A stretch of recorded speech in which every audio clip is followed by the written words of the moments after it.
Let's talk about privilege. What is privilege? Privilege is a topic that a lot of people find quite difficult, and it often comes up in conversations about diversity, inclusion, and belonging. So let's explore it. Privilege is an advantage that someone experiences or enjoys that is usually associated to an element of their identity.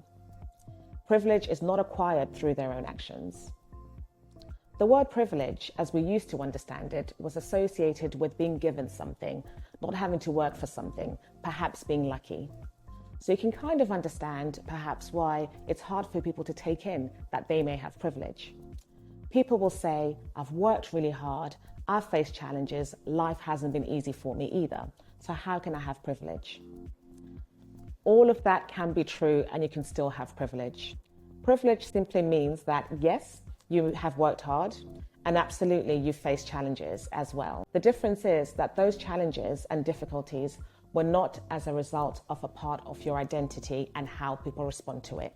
We know, don't we, that for some people, certain parts of their identities mean that people treat them differently and they therefore face challenges due to this. Another thing about privilege is that we all have privilege. I am not a member of the LGBTQ+ community, which means that there are so many things that I don't have to worry about or think about.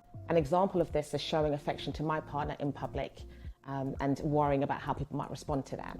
So yes, I face challenges, but as a heterosexual person and that part of my identity, I don't have to worry about how people respond to me or react to me. And that has never been the cause of any challenges I faced. So that's privilege for you. It's connected to your identity. It doesn't mean you haven't worked hard. It doesn't mean you haven't faced challenges. But it does mean, though, that any challenges you faced are not about that part of your identity and how people respond to that. And it's really helpful for us to understand privilege, how it shows up and how we are maybe situated there so we can walk in allyship and work together to make the world a more inclusive place.